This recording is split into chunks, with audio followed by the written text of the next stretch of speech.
Hello everyone, welcome to another Friday Strange Loop Games stream here. My name is Jens, working as a game designer for Strange Loop. And to get to here today, we have Alex and Kacper. Alex, do you want to introduce yourself? Yeah, I'm the game developer in SOG and working mostly on technical stuff. And for last few months, I'm working on channel improvements. So like reduce rendering time for chunk, increase number of chunks we can render per time, optimize different things related to chunk related objects like plants and shrubs, something like that, and all kind of such stuff. Yeah, so one of our cool guys behind some of the big optimization changes. And Kacper, I know you've been working quite in depth in this field as well. Well, yes, I've recently moved from more server stuff work to help Alex with optimization. I've been mostly focused on optimizing plants lately, trying to make them more lightweight so we can deal with the huge number of plants we have in Eco. Yeah, and I think with that, we'll kind of kickstart on what everyone wants to see, and that is fancy new changes and optimizations to general gameplay. Cutting into screen sharing here, you can see that I got the specifications for Kacper that is doing the screen sharing right now. Up in the corner, hopefully it's legible. And you want to go through the world a bit and gonna show it off. Yeah, and you can see brand new FPS counter always in game. Kacper added for today's stream. Now in game for the web version. Yeah, which was one of the things that we cooked up to kind of be able to present the frames on screen in game. So now you have a graphical option for that, and we'll make it a little bit more polished, neat and tidy, and shrink it a little bit so it doesn't take up that much screen space as a checkbox in the graphic options too. Yes, but we wanted to make it visible now since we are bragging about our optimizations. So we want everybody to see the frame count. And Yeah. those are the settings I'm playing with. Mostly pretty low, but they are kind of matching my hardware. Although the rendering is set to 400 meters, which I think in the previous versions of Eco was not even possible to crank it up that high. Yeah, we had that limited to 200 previously, so we have essentially doubled. With our big optimization changes, we have a goal. Part of that was to push out so you can really see further out, and to do that, we needed higher viewing parameters, which also meant that we also needed to optimize it a lot more to be able to support this, which is really cool. I'm just getting so distracted by the fact that it's working so smoothly now with this new higher view count. Yes, so I guess what we want to show the most was the track test, Yeah. which passed pretty well the last time we tried. So to show just that we don't only get the high frame count when we are standing in one spot, but we can actually drive around, travel around, and as long as we are not flying at some crazy speeds in admin mode, then everything stays pretty smooth. Yeah, even though we have all those chunks loading and unloading around us. Yeah, and as you can see, there's still a couple of things that we do want to improve on as it dips closer to around 60 range. As that is one of our goals to kind of keep above, regardless of the situation. But that's also dependent on hardware a little bit. But we have some pretty significant other improvements that are being looked at as well, with Alexis spearheading into. Yeah, so it's still work in progress, and they expect more fixes. And yeah, Casper, I'm not sure if you use default plans rendering or optimize it. No, I already switched to our new plant rendering, so they are all those lightweight entity objects. That's actually why we can't see the interaction prompts yet, because that's something that I'm working on currently. Well, it's almost finished because that's all those plants are real actual objects. They have all the data and stuff, except since we updated to make them into more lightweight versions, the interactions are not fully stable yet. So I'm working on that. It's almost finished, but it still needs some polishing, especially the visual part like highlighting. But yes, I'm currently running on that new version. Yeah, so if you take attention to the detail, there are now instant plan spawning, so no more situation when you already loaded chunks, but still wait while all plans loaded. So now they appears at the same time as chunk. Yeah. And you don't have this distraction in your game process. And actually, so main idea behind all these improvements to increase rendering distance to 400 meters is to make game more immersive, because so you don't feel bounds of the world. So it feels really like um, a world where you can travel in any direction and don't see like chunks loading or like white space on edge of the scene. So Yeah, and that's been and yeah, and actually it also good for screenshots, because one of things we was requested many times. So when you go to mountain and want to make a good screenshot, it's not possible because you see edge of the world. And now with new distance, it will be less likely you have such situation. And yeah, yeah, and the main yeah, chance. and that's been a big drive for us. We do want to eliminate that so-called fourth wall a little bit. In you should feel like you're in a world. You should never feel that you're confined within this digital space where you see kind of invisible borders all around you. Have it more of a fluid environment, and you see the greenery kind of span on in the horizon, or you see these impressive buildings. And as due to I know some people might have some concerns in regards to structures and buildings, and when things are civilized around you or industrialized. We were trying to get some worlds imported as well, but due to the changes at the moment, we don't really have fully migration systems between 9.7 and 10, so it was tricky to get a more built up world fully imported for more kind of technical testing. But this is one of the worlds that QA is having when they're testing out performance changes, where we have bigger fields, as you can see on the left there, and where you have a large density of certain crops. Gonna see what potential performance changes happens when we do graphical changes or textural changes to them, as well as changing out vertices on objects, doing all kinds of testing to see how they impact.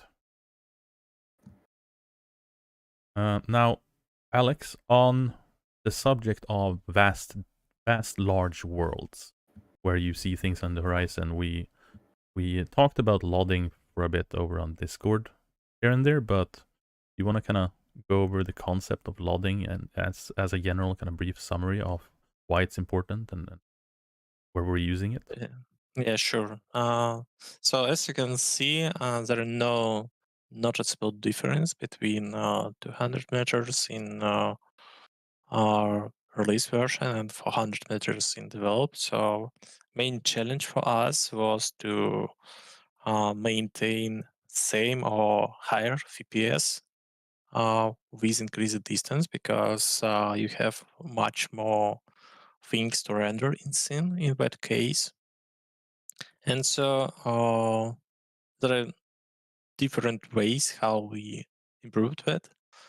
And one of important things is using load system, and actually it's widely used in game development, and it basically means level of details.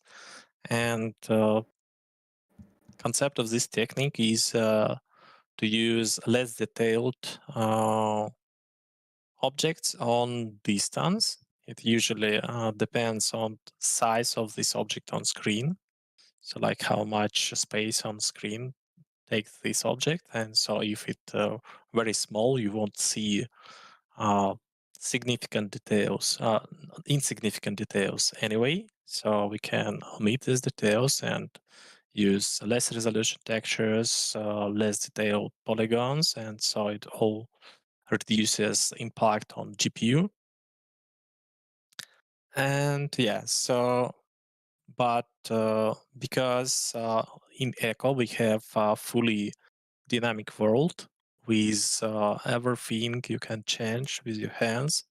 So it basically builds from data, and every block is just like some number. And we need to do it all in runtime. So it's not like, so for example, for plans or for word objects, we use it. There's lots for long time. It's very simple, so we can just add a few models, add some settings, and then when you move at distance, it automatically decides which version of this model to use. But in case with chunks, which consists from blocks which builds in runtime, and we can't bake them into game, we had to develop our own system for the objects loading. So it basically uses different level of details for blocks, and like we have less detailed with less polygons, with simpler textures blocks on distance.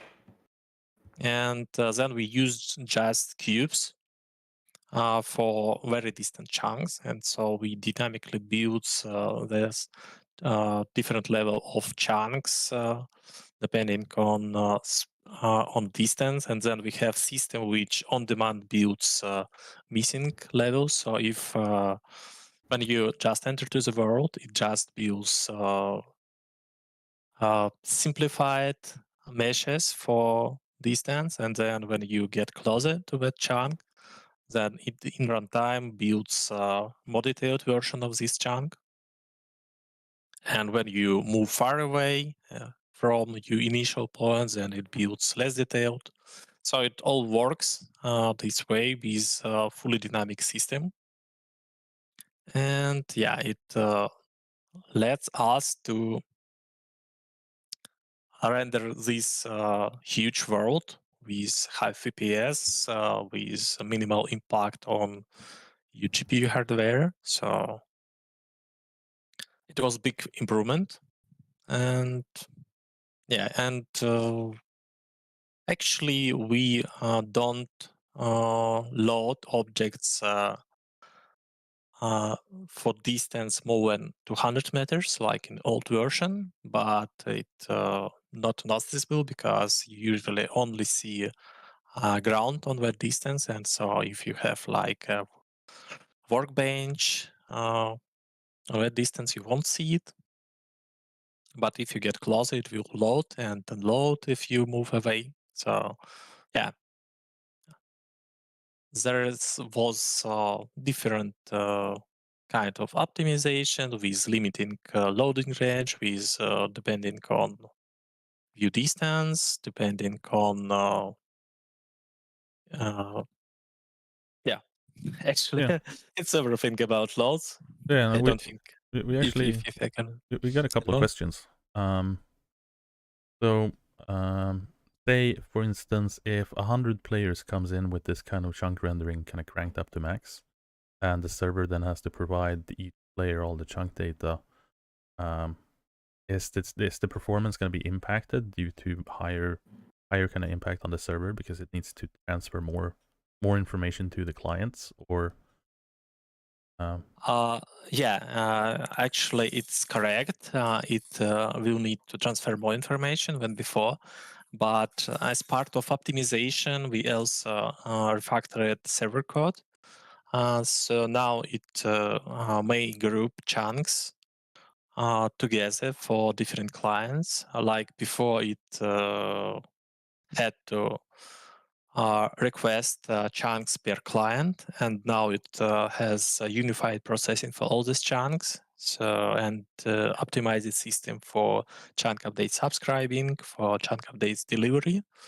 So if we just move the system to old system, it will improve rendering speed. But now it much more optimized for multiple players. So like it won't reduce same operations for multiple clients, but instead it will process like chunk update once and send to all players who can see that chunk instead of doing it for like 100 times as in current released version.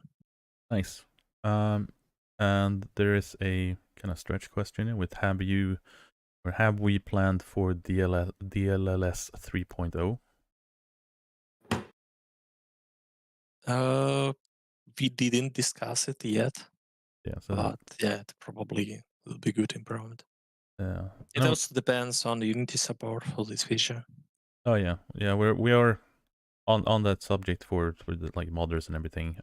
We are kind of transitioning through the Unity versions as they become necessary part wise, but also where they come into the point where they support the packages that we're using. I know the entities was delayed for quite a significant time due to Unity hadn't really pushed any updates in that regard through quite a significant time.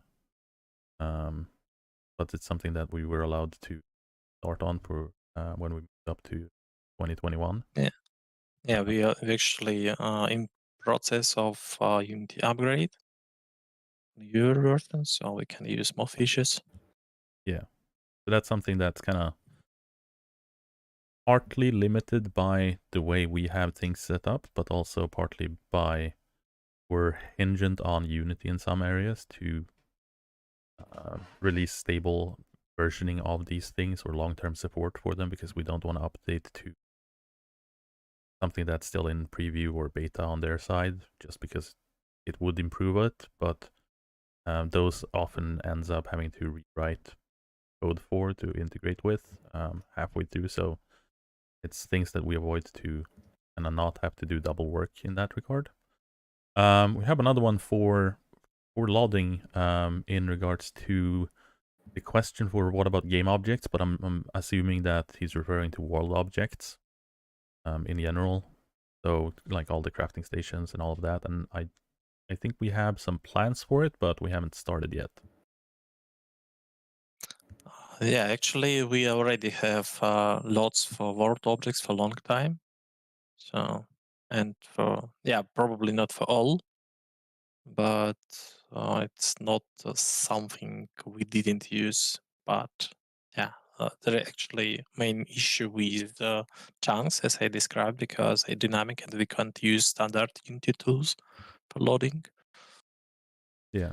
But with all other objects, which is like static and shouldn't be procedure generated, you can use standard Unity tools, and yeah, it works fine for years actually in game. And yeah, and another improvement we so actually another improvements we did for that higher rendering distance was related to trees, and it's already in released version, but it was planned for increased rendering distance because trees are large objects. And if, as I said, for word objects, we can just not render them on high distance, except very large word objects. With trees, we probably have to render them far away because they are big, and if you want to see forest on horizon, then it will be noticeable. So we had to find a way how we can render trees faster because I know everyone who has seen big forest know about that problem. It kills your FPS, Yeah. especially if it's a player planted forest with plant in every block. We eventually fixed that to not allow you to place trees after each other, but it's still high impact on FPS. So with some improvements in 9.7, we have much more simplified tree models, and we have loading. So instead of rendering full tree with all branches, which are also procedure generated, we now render a simplified single mesh model on distance. Yeah, and That on also helps us. Yeah. cutting in there a little bit, but on the three things, one of the reasons why we kind of added that restriction in part as well is that it's a bit of a band-aid for the tree generation and the versus the tree planting, where players would plant crazily amount of trees and they would just grow next to each other because the eco simulation didn't actually kill them or manage them in a good manner, and it required a bit of a bigger rework. So we decided it was necessary enough because it was killing performance too much, as well as it could also be used as a severe griefing method where people would excavate large underground tunnels and plant trees underground as well, which then kind of killed performance for anyone going nearby. Yeah, and there are also game mechanic motivation because plants in nature, not user planted, have some restriction for distance, and so it was not fully correct to let plant more dense, significantly more dense when it possible in normal simulation. Yeah. On the subject of optimizations, as that's the main, that being the main topic of the stream, any improvements on in regards to loose objects like rubble, for instance, that's always kind of causing issues when it comes to large quantities. Actually, we didn't do anything in that direction, so we're more focused on other tasks for now. But yeah, actually, we probably can apply some improvements we did for plans for Rubbles in perspective. But the main issue with physics attached to that objects, because for plans we really don't have physics.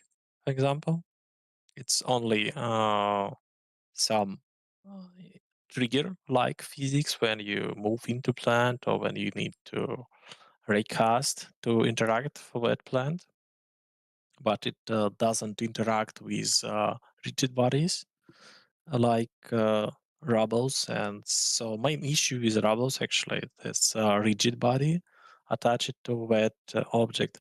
But we already have optimization in place when we disable this rigid body when rubble not moving. So after initial movement phase, they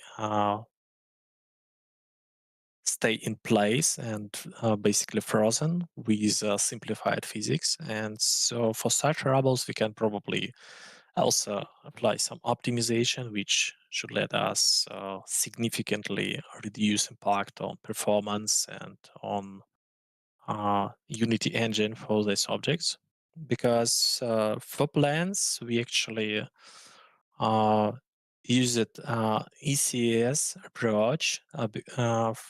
With standard approach, you have in Unity, you need to create game object for every object you want to render in the world and with which you want to interact. But it means we have thousands and thousands of such objects for every plant, for every grass object. Because with many things, every plant has own simulations. So we can just render it with same object and with single shader. But instead we need to make this object because they're affected by pollution and they're affected by age, if gathered or not. And every such object has its own rotation, randomized scale, things like that. And previously we had a game object for every such object for all these things. But now with refactoring, Kacper and me worked on, we was able to fully convert these game objects to entities. So entity is concept for ECS, which led us to make instead of this complex object with many relations with companions, just few bytes of data. Okay, like 100 bytes of data per such object, and use a system which processes this data and puts this data renders into the world. So instead of making complex hierarchy for every plant and to put pressure on memory management in Unity, which doesn't work well with objects, we have this optimized system which minimizes amount of data we need for object for such object instantiation for plants, and then we can just add such a data into structure, into list, and it appears in world. So creating entity took nanoseconds, but making an object it's something like few milliseconds in worst case. So we basically reduce time we need to process such an creation of such an entity in 100 or in 1,000 times. Yeah, and I think it's something that it is a really, really tricky field trait to have, to know where to look and debugging these things. And I also think that it's very hard to, from an external point of view, see that these optimization things are kind of tricky to nail down. They're very system dependent on where we're at in terms of development. And it's, we're talking about we're talking about nanoseconds and milliseconds, as like milliseconds being the high count versus nanoseconds being optimal count, which might not sound a lot, but when we're talking about hundreds of thousands of objects that needs to be processed very, very quickly, as it might be just 1, 2, 3, 4 seconds on your side, system wise it's quite a significant amount of calculations. And more importantly, we can move these entities processing in background threads, so we can utilize multiple cores more effectively. Yeah. So a logic runs in background, while main thread can be busy with significant things. Yeah. And on let's see here. We got a couple of other questions, which is we got one here with what's the impact of rubbish internet connections on all of these chunk loading changes? We're gonna see any higher latency issues due to higher chunk counts, or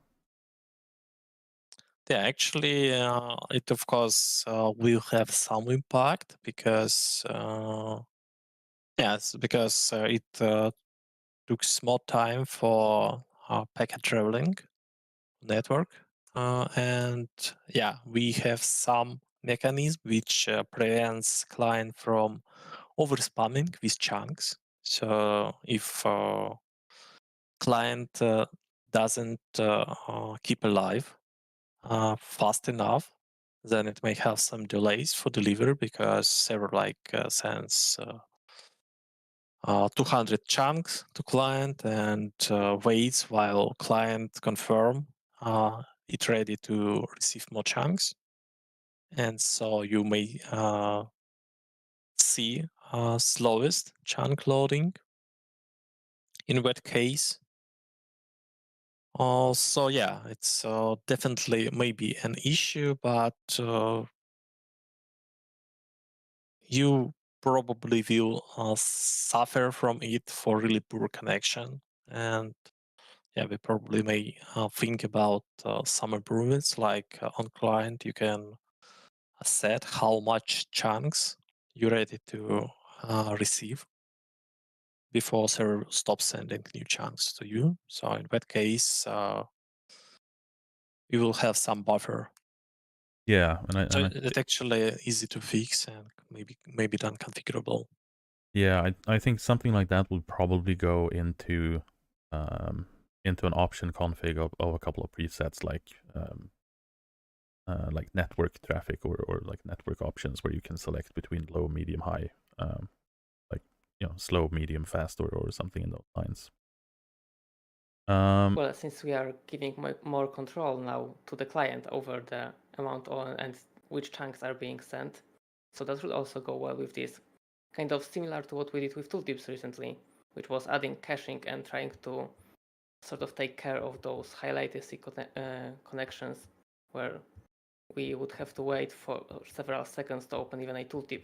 And now most of them should show up quicker because they are being cached and we are trying to reduce the amount of traffic. So it should probably take a similar turn in that case. Yeah, that's a good point. We have with the changes that went into 9.7, which was a large volume of what we were working on towards 10, is kind of client mitigate things more, so they're not as reliant on the server for processing, which means that your local performance is what is the determining factors. You don't get slowed down on the client side due to processing communication between the client and server. Yeah, and also another thing we're working on, it's not yet implemented, but we have plans for it, is to move control over chunk loading to client. So main benefit of this approach, we can decide on client which chunks we prefer to load and at which speed. And also we can use client cache, both in memory and disk cache. So like if you enter into the world, it may load all these chunks as data from server, then save to your disk cache. And when you enter to the world next time, it will not wait from server for these chunks, but instead render chunks from disk cache and ask server for updates if needed. So if it's like mostly static terrain, in that case, you will have only very few chunks received from server in that case. And even if you're not yet received, you will see outdated version of this terrain, but it will be updated like in depending on your ping, like 10 or 20 milliseconds. So it will be still fine. And yeah, it server prioritizes closest chunks. Yeah, like on horizon, you may see outdated chunks, which will be synced in few seconds, but chunks close to you will be likely up to date in that case. But yeah, you can have much faster rendering and less dependent on ping. And yeah, also if you move between 2 points, like from city to your house, then it may preserve this chunks in memory cache, and it will remove meshes because they consumes memory. But chunk data is actually relatively small, so it like 2000 bytes to kilobytes per chunk, something like that. Yeah. And yeah, so you can save them in memory, at least for some, probably it may be also configurable option. And so if you move between 2 points, then you may have experience much faster chunk rendering and less request to server and less delays and less dependent on ping. We have there's a couple more questions, which is one of them being that it seems like FPS is going down the higher the character gets. So are you not loading chunks if they're within the 400 limit but below the horizon? Essentially, like if you're moving vertically, you're not seeing as far down. So are they still loaded in, or are they getting unloaded because you're kind of reaching the span on it? Or is the loading and viewing distance all the same on an even plane? You loading distance doesn't depend on your vertical position, so it's okay. Previously, it actually depended on your vertical position, but now it renders columns. So it sends after less refactoring, it loads whole column. And only depends on your horizontal position, so like XZ, not Y. Yeah. And yeah, it So should the be. performance is probably just from the amount of stuff that I actually have to render, because it still impacts my GPU. So when I get higher, I actually see more stuff and all the plans that actually need to be drawn. Whereas when I'm lower, then a lot of stuff is just abstracted, and there's just isn't that much stuff to process. Yes, so actually we also have occlusion cooling thing, which prevents rendering of objects behind like mountains. So if they obscured by some object, they will be skipped from rendering. But if you're on in the air, then you will see everything, and so less optimizable in that case. Yeah. Also with the changes and the new view distance, will the game keep using up more RAM to keep everything loaded, or data-wise nothing really? We haven't really compressed that much data-wise other than the entities plants in that, but general like sized RAM usage, overall concern. Actually, it's oblivious when we render more higher distance and we render more ground meshes. So most impact on memory is from meshes, and these meshes will mostly impact your GPU memory. So if you don't have enough VRAM, then probably you need to use lower rendering distance. But for chunks itself, as I said, they're relatively small, so like few kilobytes per chunk. And so there shouldn't be too big impact on memory usage of these chunks. But yeah, we still need more testing. Yeah, and I think if anyone's still confused as to what we're referring to with the chunks, it's the world is built up in chunks, which is essentially pillars, and they're predefined by the server size. So the default one being 72 by 72, and each chunk consists of a 10 by 10 surface area of plots. So essentially, it's 2 claims wide, 2 claims height, and that kind of composes a chunk, and then these chunks is the squares that keeps being loaded in that you've seen before when you're running up to a new area quickly. And that's what we're hoping to kind of eliminate and mitigate, where you don't really see that happening. Yeah, so it's just convenient way for us to render blocks in groups. Yeah. Like and update afterwards. So instead of sending per block, which will have a lot of overhead, so because we need to send position for every block, we group them together in 10 by 10 by 10 block group. And so if you update such a group, then we send the whole group and render this whole group. Yeah. So on.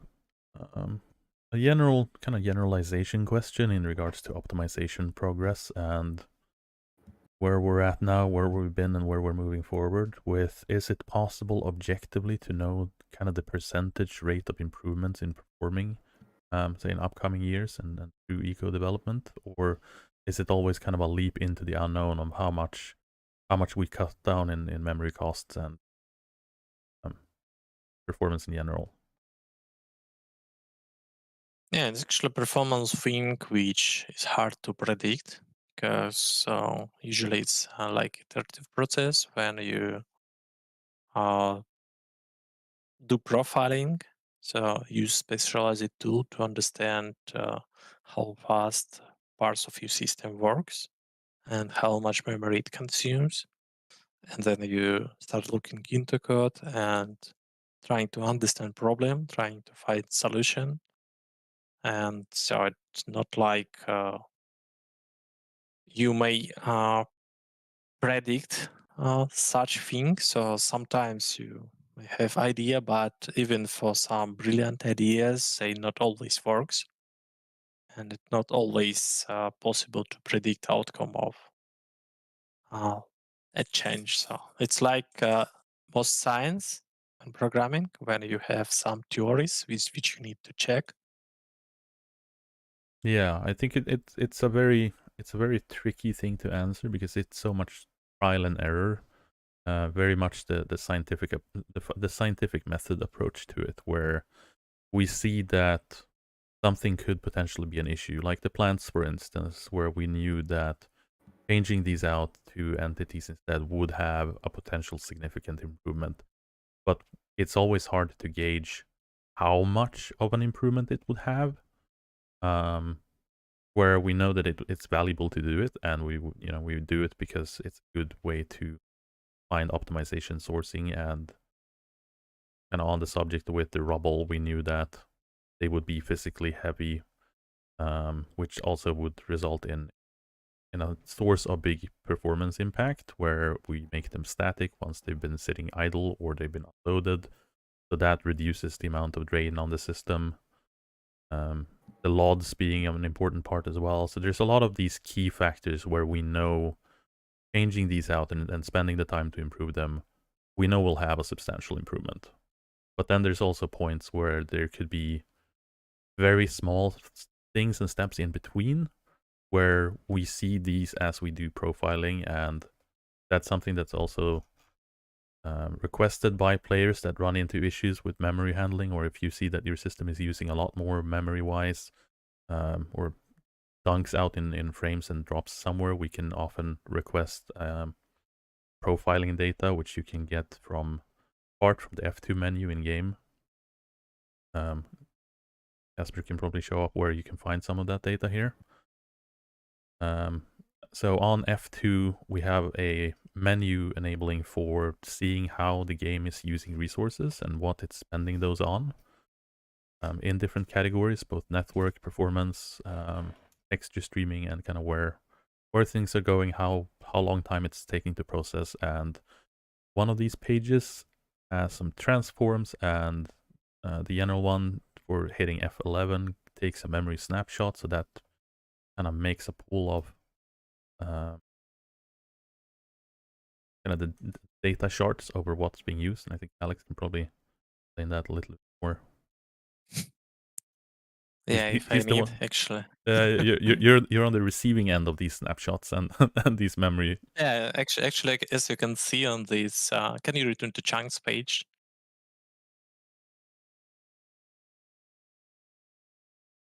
Kacper, can you please return to chunks page? Yes, yes, I know doing there is this. It just some takes lag. a while. I can probably close down the chat there as well too.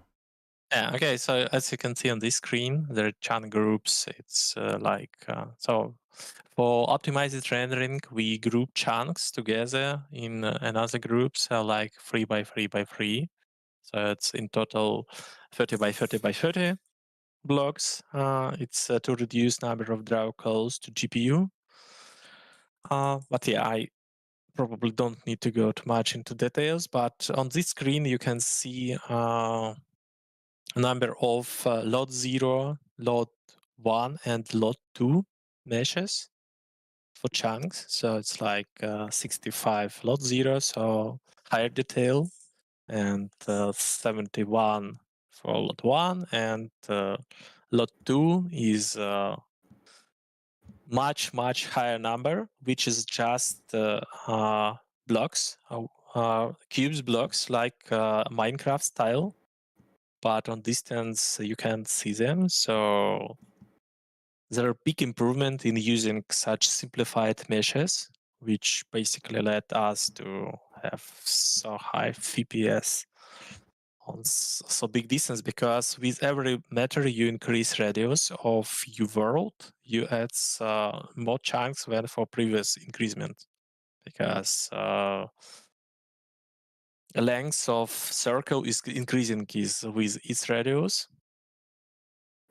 So it actually 200 meters and 400 meters, it's not like 2 times more chunks. Okay, I I can calculate it in my mind, but like in 3 or 4 times more chunks when for 200 meters. So it's like not linear dependency. Yeah, no, the wider the circle, the exponential increase you have, because you're not increasing by a static amount, you're increasing by. So this load 2, which is just cubes, as I say, let us to render these chunks very fast and load GPU very low with so simple meshes. And yeah, I actually didn't finish about Rubbles. So I just wanted to say, so for Rubbles, we can actually use same approach as for plans, because we tried this approach with entities for plans, and it works very good. And I think Jens will demo on his top PC configuration how good it works. Yeah, and may describe his impressions. But yeah, so for Rubbles, we're using similar rendering system as for plans, which helps us to minimize rendering calls this object. And actually, we can implement system which let us materialize these Rubbles into physical objects when they interact, and convert them to entities without game objects, very lightweight, like we have plans right now. So it will help with big piles of Rubbles to work really fast, and it probably fix this problem. Yeah, we had a couple of interesting ones. I think this one is a bit hard to answer, with how far can the new cameras zoom with viewing distance and everything, and if the plants, like the loading impact on the cameras. And I think that's something that we haven't really dove into too deeply, because they're relatively new, and loading system is also kind of being worked on at the moment heavily. That one's probably hard to answer. I think it's something that warrants a more detailed checkup, but it's a very good question. So that's probably, I don't know if you want to touch on that. Yeah, I actually see a question in the chat if is there any consideration to the range in which building will load depending on size. Yeah, actually buildings are also chunks, so they're part of terrain. So every building block, just like a regular terrain block, like ground, it also uses this block system, like stockpiles as well. So you will see buildings no matter of which size on same distance as you can see chunks. So it basically max distance, you said.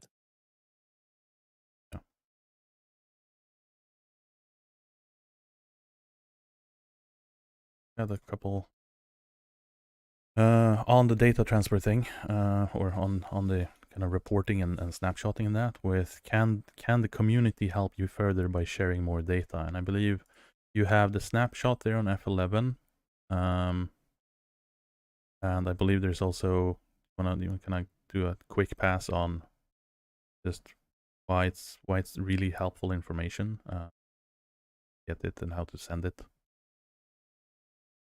the data dumps in the snapshot system. Yeah, actually, when we're working on task, we usually go through steps. So like first we collect data from users. If it's something what happens for what is not easy to reproduce in development environment. And then from analysis of the snapshots, we make some theories we need to check, and so we try to fix it and work with users together to test those fixes.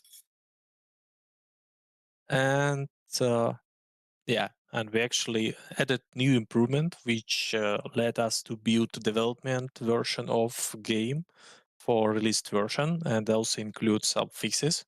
So it will be easier to test our theories with custom builds. But right now, I think, yeah, so we know about problem with memory leaks in 9.7 release, and I'm working on this issue right now. Not right now, but okay. Yeah, right now he's here. It's priority issue for me, so I'm investigating. I have some ideas as usual to check, and so probably we'll see some improvements to it and in next patch. But yeah, I think when we release final patch for 9.7, we will soon start public test for version 10. And then we probably will need help from users on the migrated worlds to collect some data about scenes which suffers in performance mostly, and focus on fixes these issues. Yeah, I think that kind of summarizes where we're at in terms of general optimization progression to 10, but also how we approach optimization, and the fact that it is, unfortunately, it is very hard to find big gains for very little work, in essence, where optimizations is generally a very long, arduous process, going over a lot of data to try to eliminate pain points, where victories can be gained. At the same time, we're also finally balancing, adding more content into the game, adding more systems, and expanding the game, yet still kind of fighting increased things into the game, increases requirements of the game. So we're trying to battle optimizations to kind of scale that out, so we're not overly increasing requirements, yet we're still, fleshing out and adding things. It's a constant battle. We have a couple of really good guys that are spending a lot of time and making sure that happens, and quite significant progresses with 9.7 and 10. Hoping that we keep doing these amazing bumps along the way forward as well. And as a couple of devs have stated, optimization in general when it comes to game development is often not one thing that needs to be fixed or two things that needs to be fixed. It's frame rate death by a million cuts, where there's a lot of small things that always needs to be improved and always be fixed or reworked to better use newer technologies or come up with better creative ways to have the same kind of system and operability, yet gain small percentages in performance.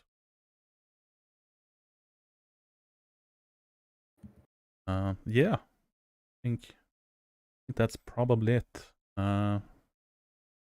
Question was if we wanted to show off, if I bump in on me, to be seen Kacper's performance on his 1660. I think we probably did. I'll possibly do like a general gameplay stream one of these days here. We also got a couple of streams for coming up next Friday and the Friday after that. The settlements one is going to be a big one to kind of show off where we have more things going on and more things being calculated to really show the changes in performance off. Really looking forward to that, and I think we can probably call it a night here. I know it's getting late for you, Alex. Kacper's the same as well. I'm still on getting into the night, but different time zone for different people here in the company, and there's always someone working every day, every hour of the day. It's quite a fun experience. You're always having someone to poke at when you need help with something or found a critical issue that needs fixing right away, or